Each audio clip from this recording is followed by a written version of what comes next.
All right. Looks good. Everything looks good. It's all on. Let's go. I hope so. All right. So, welcome to Dice Over Everything. All right, I'm back and I'm Brandon. I'm Alan. And today we're going to be talking about XWing, but XWing 2.0 because that just came out and we just gave it a run. I know it's really good. I was actually quite excited for this.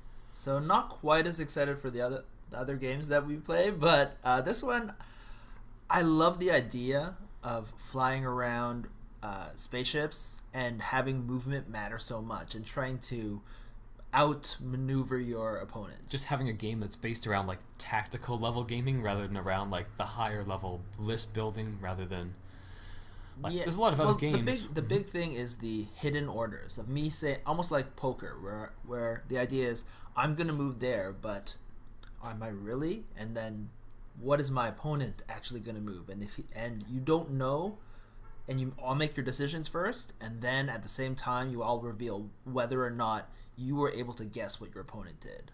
I love that, but the first edition of X-Wing there was too much extra stuff. The entire thing you're saying before of list building and all of these kind of things that it got away from just that pure poker kind of next level. It wasn't just about flying your ships, and it wasn't just about outguessing your opponent and Yes, outthinking your opponent. exactly. It was actually about building the big uber power list and taking the net lists. Yes, it was. Yeah, exactly. So then it starts becoming like your Magic the Gathering. Mm-hmm. Just can I make my Uber combo? Did I look up online the best Uber combo to go to? So I suppose if we're talking about like the good and the bad about there being a new edition, the fact that they came out with a new edition is good because just too much had added up over the course of the game. Yeah, that needed to get sort of tweaked.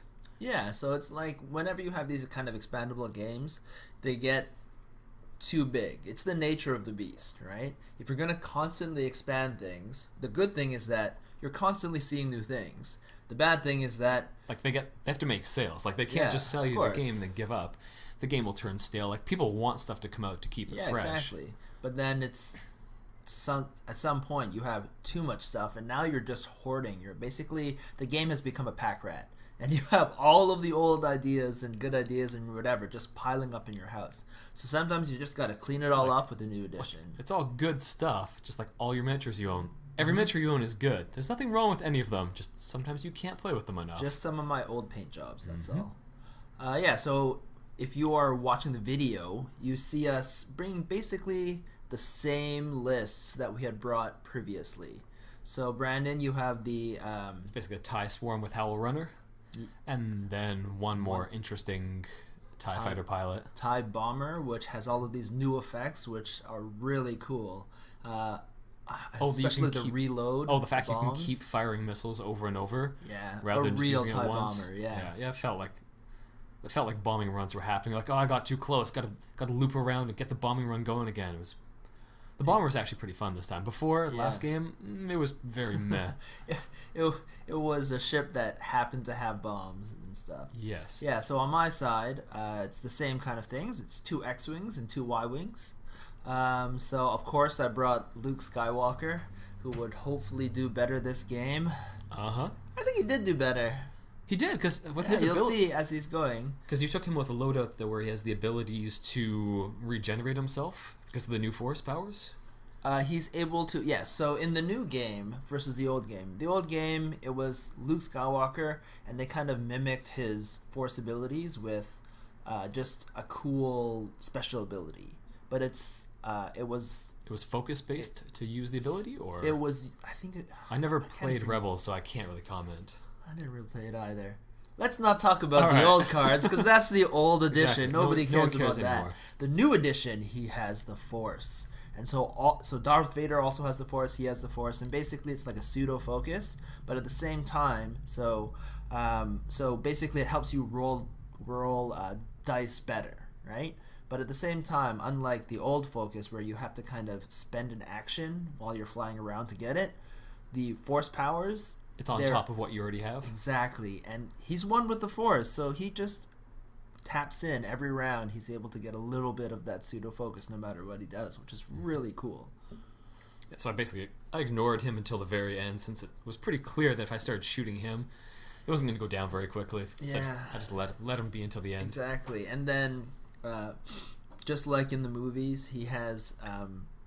So normally, when you try to blow a guy up with your torpedoes, your proton torpedoes, you need to target lock them, right? But Luke can use his the force to target lock, just like in the first editions. He doesn't. The first movie, sorry. So I felt It's got a nice theme very going on. thematic. Yes. Okay, it's definitely a positive. Yeah, it was great. Yep. So I guess you went out and bought the starter pack and then the expansion packs for both. Yep. And right off of that, you can use all the old chips again. Well, you need the or at least the ships that you have. So you need the upgrade kits for whatever ship. So there's one for Imperials, one for Rebels, and one for Scum. But on top of that, you still need to get the core set to get the new damage deck. The new damage deck, and technically the new rules, although I guess they're online, so you don't need the paper copy.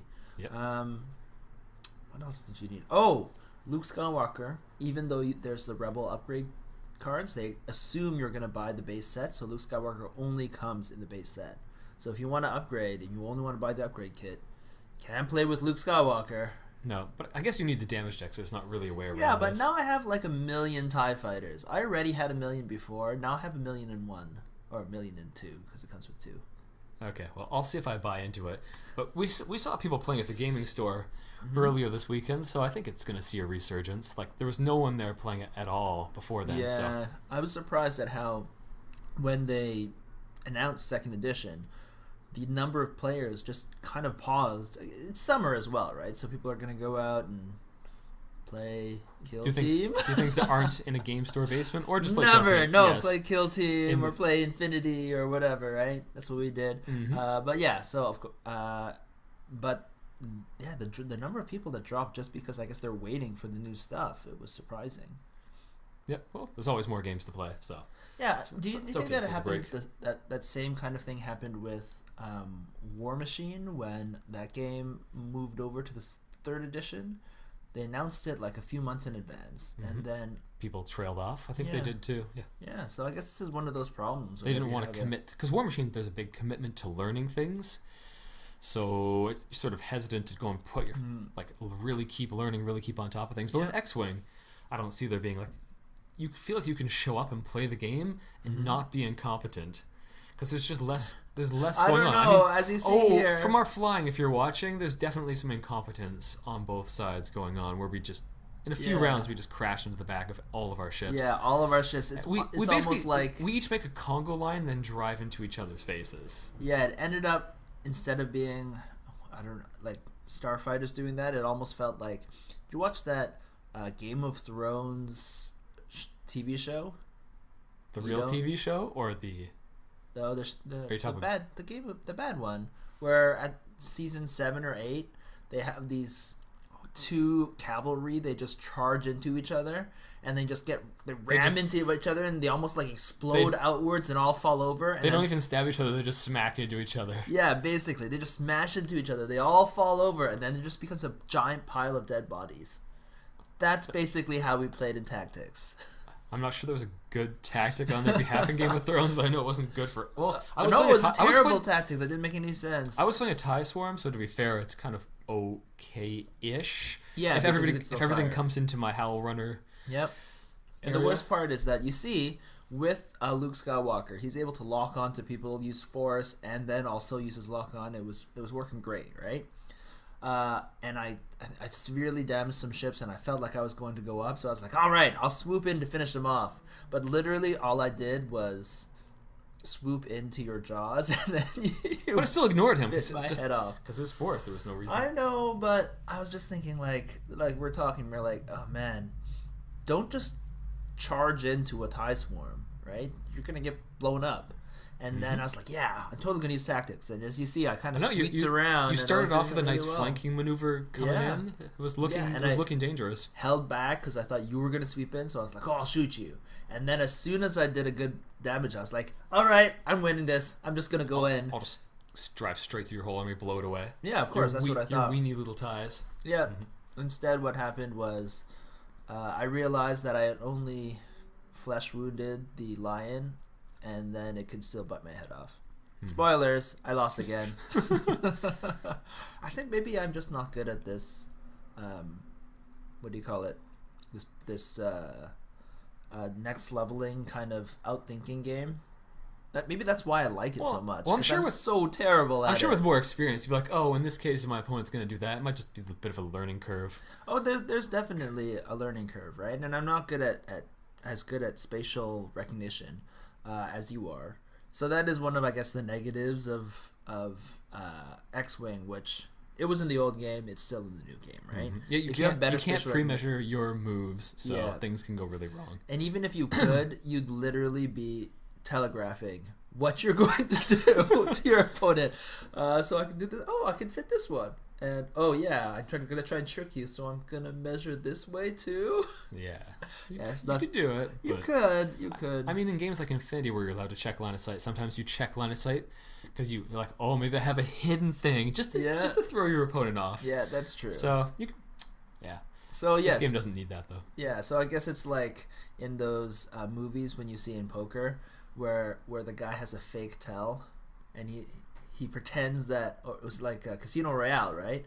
Didn't he have a tell, and then James Bond knew it, but then whatever the fuck that guy's name was knew that James Bond knew it, so he faked the tell, and then he screwed over James Bond. That was great. That was a good movie. It was. Yeah. Anyways, that's that kind of idea of next level. So I'm terrible at that, but I love it because I'm so bad at it. It's like seeing other... it's like watching the bloopers videos, basically. But, thanks, yes, exactly. But I am the blooper. You can keep making them. Yeah, it's just... And again, because it's a game, it's just fun to kind of see it and see what ridiculous bad moves I'm making. And then... But it's not just like... Well, it's just like, I guess, poker, where sometimes, because there's some randomness in dice... Sometimes it works out, and then it's even more fun. You're like, oh my god, I did a terrible move, but my dice saved me. So I guess at some point you decide just to make use of, because now they've changed the X-Wing dials to give you a bit more versatility. I think at some point you just use one of the new maneuvers it has just to say you used it. Yeah, and that was a bad move.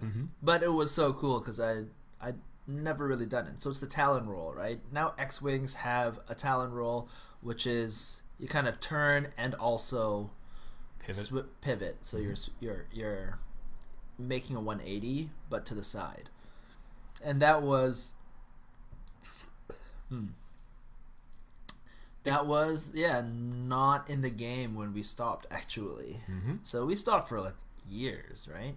Oh yeah, we stopped pretty early on. Pretty early on, we saw that they were doing the whole Fantasy Flight, the company that makes it. They were doing their whole patching by new releases. Yeah, patching by new releases, and let's just spam as many special cards as possible, right? And so I guess it's a good thing now, because before you had to excuse me, you had to buy ships from the other factions to get cards you needed. Oh my god, that was a terrible idea. And they realized that gouging people like that, people took offense to. Yeah. So now apparently they're going to that they've gouged everyone for as much money as possible, they're now saying they're going to change it. So would you say the price for the expansion packs and the new starters reasonable, or is it gouging? Is this a good or a bad price point they've chosen? I think it's a somewhat gouge. Okay. So the thing is, but it came with a lot of content. You said it came with a lot of content, but here's the thing: there's a lot of ships on each side. So the Rebels have 11.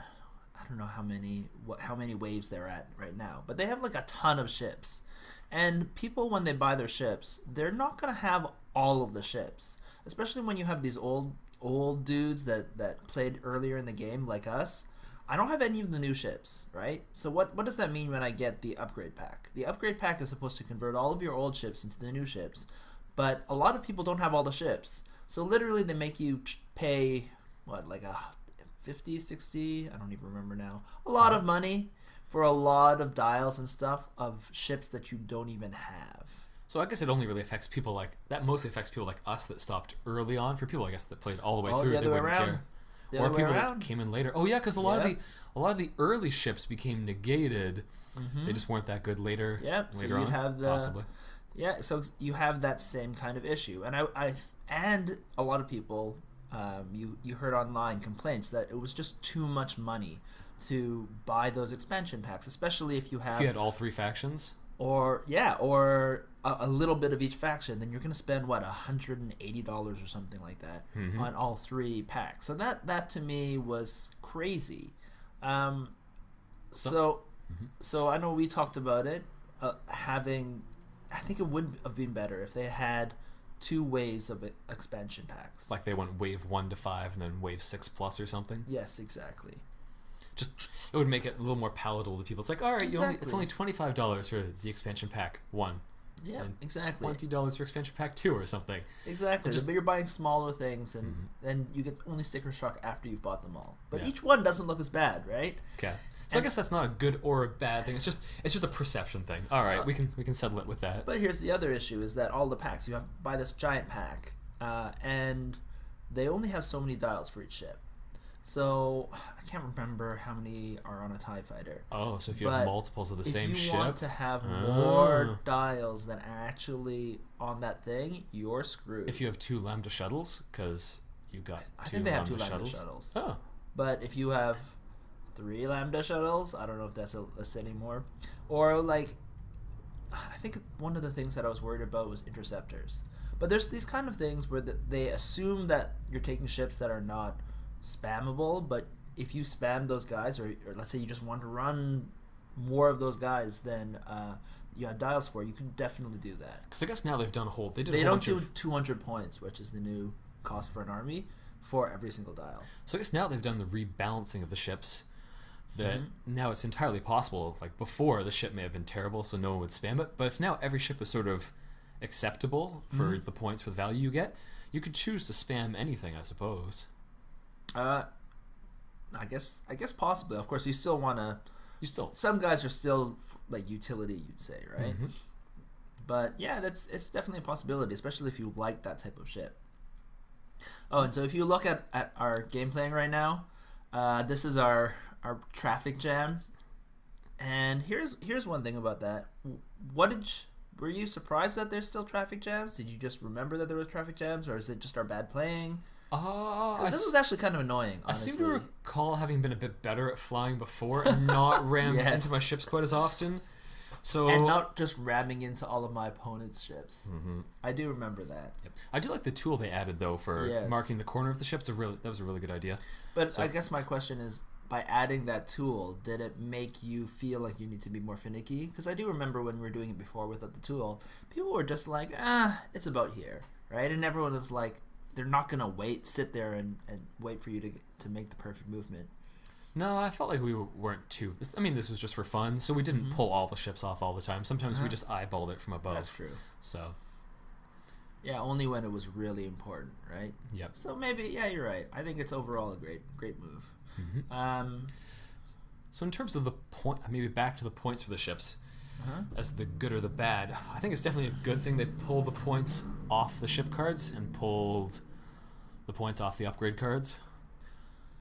I think it's definitely good they pulled the points off. I'm not as sold about all the upgrade symbols, because that's a lot of information. Because they basically, by the end of XWing 1.0, had solidified what type of upgrades are available. So, and there's already fix that with points. There's already a nice wide range of different types of upgrades. So, adding more types of upgrades is probably not going to help the game a lot. Oh, actually, that's probably why they did it. It's because they want to add new upgrades. New types of upgrades? Yeah. But it's really annoying when I'm trying to build a list and I don't know. I'm looking at the cards, right? And I don't know if I can put this upgrade on this thing without looking at the separate reference. Yeah. It looks like they're really trying to push their... the online builder? Online builder, exactly. So I tried to use the online builder the first weekend that 2.0 had come out, and it didn't run, so I can't really comment on their builder. Have you given it a try? I tried it as well before, and I couldn't build an army with it, so I also stopped, and I just... Is this bugginess or just, like, interface crappiness? Yeah, it was just a whole bunch of things, and everyone else was complaining about it, and I'm like, yeah, this... So I wasn't sure if it was fully bugginess or limited ability or whatever, but I just avoided the thing entirely. And I just used pen and paper. It was so much more easy. At least they have the PDFs online, right? Yep. So you have the PDFs online and you can do those calculations. It was just annoying. I'm sure they knew, though, with everything that just launches, that there's going to be problems. Plus, Yeah. you don't want to, for a miniatures game, you don't want to have to rely like on the computer. I hate it when like things like War Machine forced you to, well, they really tried to push you towards using their War Room program. Well, it's... Which I just don't trust. Like, okay, what happens if my phone battery dies? What happens if my phone crashes? Basically, in War Machine, I think if you used your phone and you lost track of data in the middle of a competitive game, you just lost the game. Did you? Yeah, they said that. If you lose your information on how much damage is on your guys, you lose the game. Oh my god, that's terrible. Yes, so... And then the other problem with that is their app was terrible, and it took way too much power. They basically made that app as a... They based it around a game engine, didn't they? On a game engine. So it was great for if you were doing a game, like an actual like video game, but it used way too much power. They really just needed a website, right? They needed that kind of low power kind of use, but they didn't do that. So everyone's phone, if you played like 2 or 3 games, you'd be like 12% then. So at least Fantasy Flight's done better than that. I don't know. No? Their app, it didn't really work, so maybe. All right, we'll see about that one. So that's an unknown at this point, if the app is any good. Yeah. Can you do a print-off from the app? Maybe? We haven't looked at that enough. I haven't tried that one. Okay. But, well, we say that we don't really like that like app building on your phone, but I love the Infinity app. I like building lists away from the game on the computer, but then once it comes to playing the game, I don't want to be playing with electronics. Like, it's a miniatures game, it's all tangible. Yeah, but yes, I guess depends on what you mean by playing with it. Do you mean like keeping track of things? Yes. I mean using I mean using the electronic device at all during the game. Oh, I love it. I love using, so I never print out my list. So Infinity is our favorite miniatures game, and they have an online mobile army builder. And so whenever, I never print off my lists now. Like, they have a print option from that army builder online, but I just load it up, right? And you can save your lists. You can load your lists. And you can go and look at what you're playing with and all of their special abilities. And then you can it even has links to a lot of the Wikipedia, right? The wiki for Infinity, how to play. So you can have all those rules there. I think it's great. And because you're not looking at it all the time, right? It's not like you're tracking health on that thing. It's only for reference. Yep. It doesn't kill your battery. It's just a website. So literally, it's just like you're just going there for a reminder about your abilities, and your stat lines, and just when you're checking it out. So I find it great. Yeah, I don't see that that's not quite as offensive as having to track things. Yeah. So I can see the use for it, and I think I agree. There's a lot of people that don't like it. I think you always should have that kind of option, right? To play everything non-digitally, because that's kind of why we love tabletop games, right? It's because you can unplug from staring at a computer that you do all day at work, right? So it's good to not have to do it. But apparently I'm a big nerd. You're okay with spending 11 hours staring into screens a day. Literally nowadays, since I have internet on my phone, I walk down the street, I have to have my phone. I have to be staring at it. Like, literally just picking up milk, I have to be staring at my phone there and back. So once they come out with augmented reality glasses so you can look around you and not walk into people... No, I don't want that, because I'm already doing that basically. There's no upgrade. There's no extra value I get out of the VR. But now your neck doesn't wear out, your arms don't wear out by holding up the phone. Okay, so I'd rather just have an ergonomics thing, like a device you wear on your head, which just has your phone right here. Oh, like the cardboard cutout ones that let you do VR with your phone. I should just wear those walking around. So it's just an ergonomics thing. Yeah, if I could somehow control it more easily, yeah, maybe. Maybe they'll even bring like AR to miniatures games, so when you shoot an X-Wing, you can see your X-Wing shooting. Yeah. So anyways, that'll be XWing 15.0. Yeah. Where you can have augmented reality X-Wing. I hope not. Hey, they got to do something for it. Wave. Yeah, maybe version 15. Yeah, sure. Well, they already think are at version, not Wave 15, version 15. Okay. Yeah. Fair enough. Yeah. What I think that Star Wars won't be as big in 15, version 15. They'll kicked it right into the ground by then. Instead of being called Star Wars, it'll just be called Wars. This is the kind of fights we do. We're simulating now, actually, what we're doing, flying around. Yeah. So, back to X-Wing. So I guess more of the good things. Maybe the dials. I think the dials, like having the new maneuvers, what they've done with the maneuvers, pretty good. I actually have mixed feelings about that. So too many maneuvers is not a good thing? Yes. I think there is almost too many. So they added a whole bunch of new maneuvers to X-Wings because the X-Wings are supposed to be super good, right? But I felt like, yes, the X-Wing is the signature ship, but there's too many. There's just too many maneuvers. When you have all of the options, then it doesn't feel special, right? When, like, there's something to be said for curating and having a set number of maneuvers that that you have to do and you have to choose, right? They should be useful and they should be cool, but do you really need all of these options? Especially like it has every flavor in it, so in the end it has no flavor. It even has boost, right? So now you can kind of do everything. Exactly what you're saying. And then I assume it's not just the X-Wing, right? There's a lot of other people that got these extra moves, right? So I just felt like if they're going to give them Talon Roll, maybe they should reduce some of the other possibilities they had on the ship. But I don't know. So I guess it's definitely good though that they made the dial. They changed the dial so you can see everything at once because now it's got there's so many moves that it's definitely a good way of doing it. Yeah. And for the less experienced players, it's easier for them to get into it. You don't have to memorize all these dials. Like that's another thing that I like about X-Wing is that you just don't have to memorize that much to play the game. And they've taken it down another notch since you don't have to memorize the dials. That's true. And although they've reduced the number of upgrade cards for everything as well.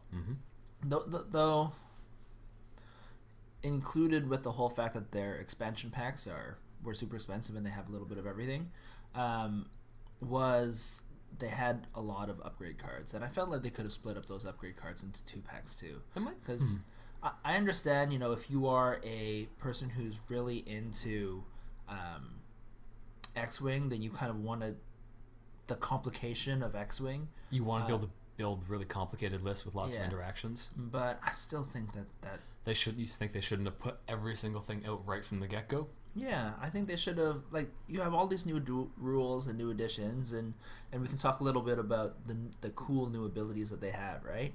And we did a little bit, but if you're experiencing all this, brand new shiny, leave a little bit of room in terms of time for people to digest all of this new stuff, right? And they'll be able to enjoy it and then dive deep, right? So all the people that are really into it will get into it, and then you give them enough time to dive really, really deep. And they've got something to look forward to. They're not like, exactly. Oh, here's the big shiny. Okay, I'm done with it. They're now like, exactly. Oh, what's going to come out next? Now they just chose their 3 favorite probably new things, right? And there's a ton of new things. And then they'll play that, and they'll feel like they've tasted everything of the new thing because they all came out at once. So maybe when they start releasing the ships, they'll start releasing new upgrade cards, which will do it very, very incrementally. I know. Then they'll double sell people on it.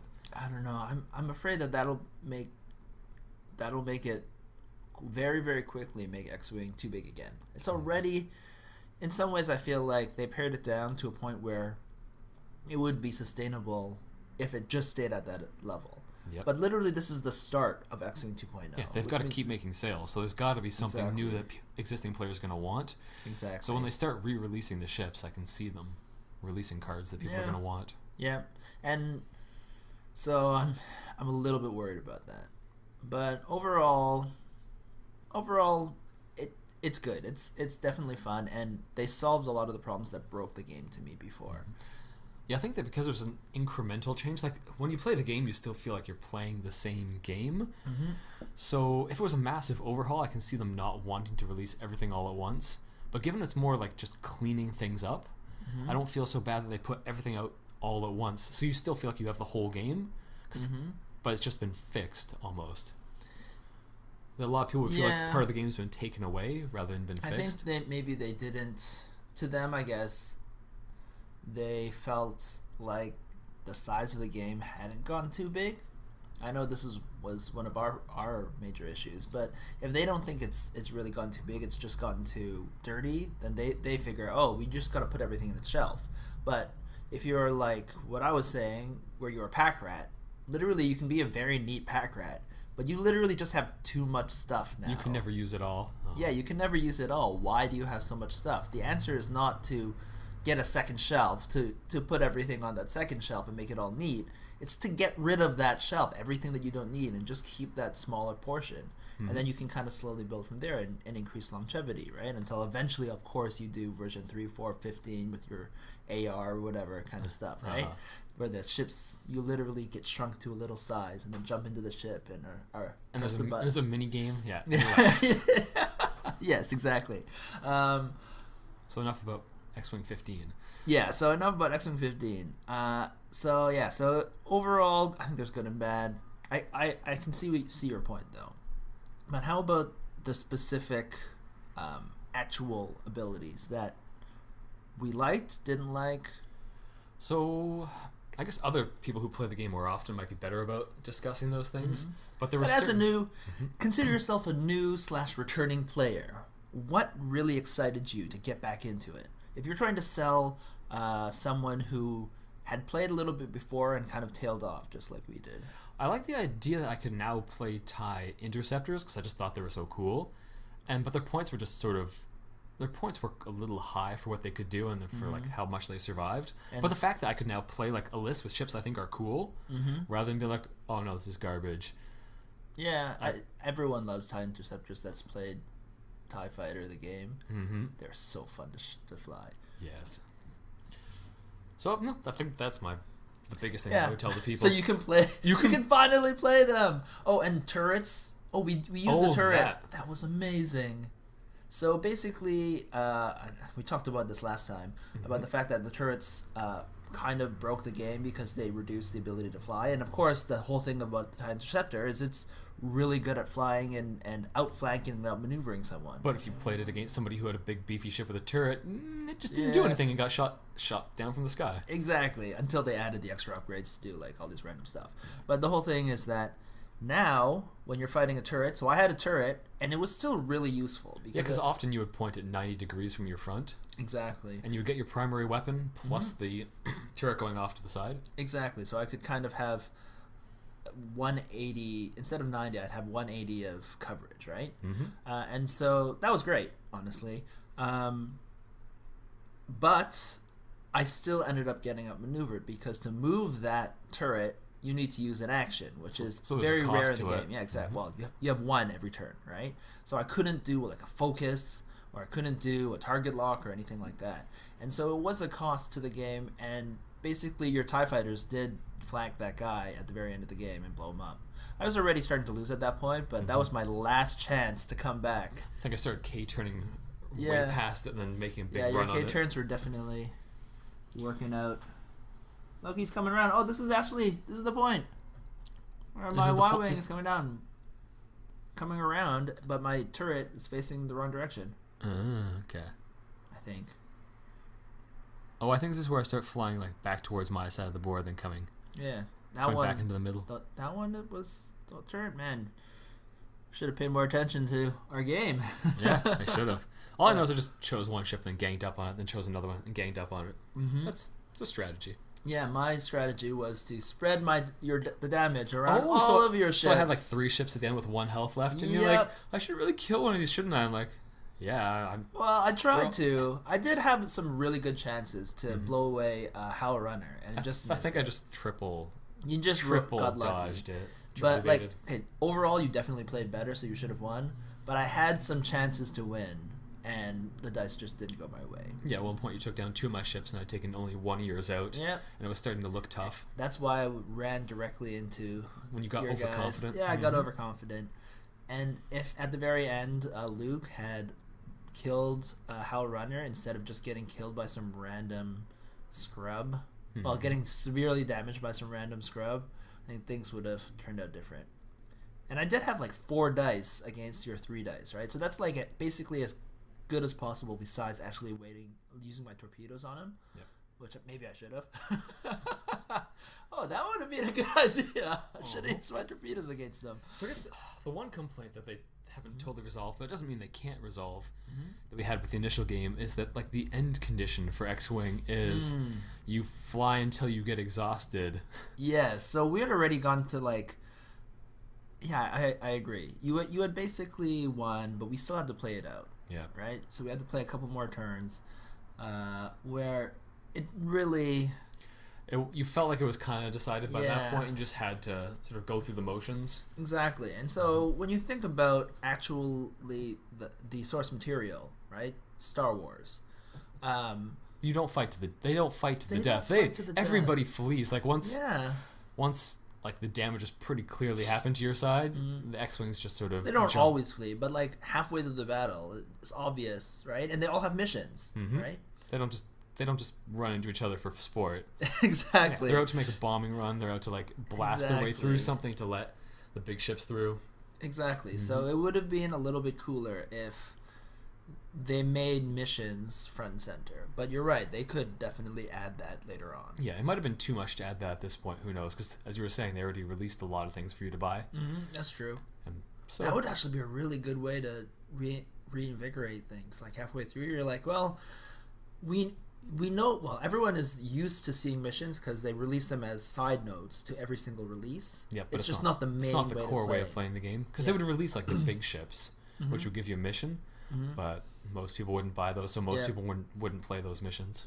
I think the only one that got people really excited is obviously Trench Run, which I believe it was a fan-made mission. All right. But it was like people would get super excited about playing the critical battle in Star Wars, right? But so you can have trench runs that aren't always on the same ship. Like yeah, you can that's true. You can just be flying over a space station or bombers or stuff like that. Like literally play the missions of TIE Fighter as interceptors. I think it would be great. Yep. But they probably don't listen to us, so that's okay. Well, that's why this is not. I think even though it's fun, I don't see this. I could definitely see it as being some people's main games because you have all of the benefits of X-Wing. They're pre-painted, right? Yeah, there's a few gamers out there that aren't so into painting. They like Star Wars. They like board games, and they can get into this. Yeah, exactly. But I feel like it has not pushed itself so much that it would replace the kind of games I'm in. Like I love these kind of, like I said, the poker stuff, but the issues of X-Wing are still there, right? Like the fact that it's pre-painted. I like to paint things. You can reverse it. You can paint them. it. You know what? You can definitely paint them over. So maybe that's not the stopping thing. But the fact that there's no missions, right? And the fact that there's too much extra stuff out there already, and I'm not really tied to scum and villainy and stuff like that. These are negatives that are not going away, right? And especially the fact that there's too much, I don't know what you call it. There's too much bloat still, or it's reduced now. So there's not too much bloat now, but it's obvious that there will eventually. That they didn't take this opportunity to pare anything down. They didn't. They did somewhat, but not enough, in my opinion. Yeah. I guess most miniature games they'll run into that issue at this when they get to the late stages of being around. Yeah, but this is the second version. They can literally revitalize everything, right? That's what, for example, Games Workshop tried to do. Well, they did once really well with 3rd edition, right? 3rd edition Warhammer 40,000, which is the most popular miniatures game out there. And they did it again on 8th edition, and totally I bought into the hype. Because they gave everybody an army in the original book. You didn't need to go back to your old codex like before. Yeah.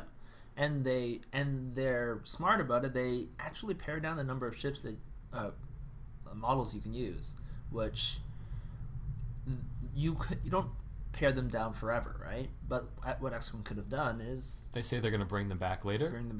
Exactly. Yep. And now you play with the stuff you have right now with the promise that later on you're going to have it. So to me, that just extends out the longevity, gets new players not overwhelmed from how much stuff there is in this version, right? Yeah, that could have been a good thing, which, oh well.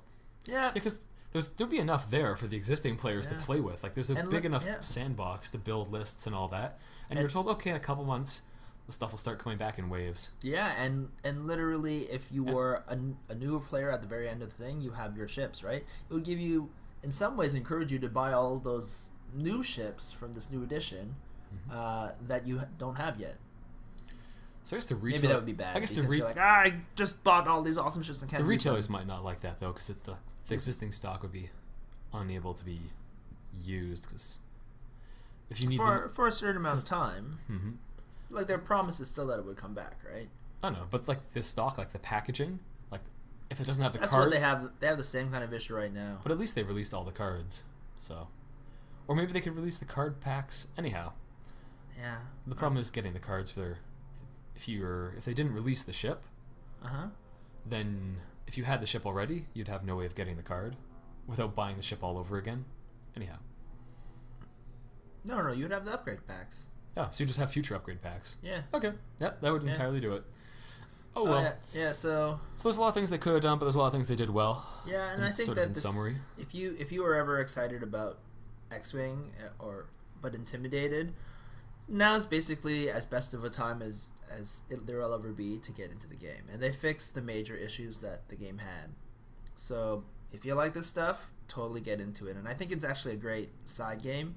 So this is one thing I'm not sure about main game. It's probably a fine main game if you're really into it, but as a side game, it's also really good because of all. You don't have to paint it. It packs away nice and compact. You don't need terrain. So yeah, it's a good. That's why we bought into it in the first place. It's a good side game. I think we may use it as a side game again. Who knows? Yeah, I think so. I'll definitely play it again, right? And the other thing is that with the strong property of XWing, if you are thinking of trying to get other people into the game, it's a great gateway, right? Like we said, board game players really like it, so you can get other people in playing that game, and then maybe move them on nice and to simple. some other games if you're really into them. Yeah. Okay, so I think we'd conclude it's mostly good. Yeah, mostly good with some caveats. Yep. All right. I think I actually talked myself to maybe down from how much I liked it when I played the game, even though I totally had a great experience playing it. All right, well, we'll probably play again. Yep. All right, well, thanks for listening, everyone. Yep, I've been Alan. And this is Brandon. Have a good one. Bye-bye.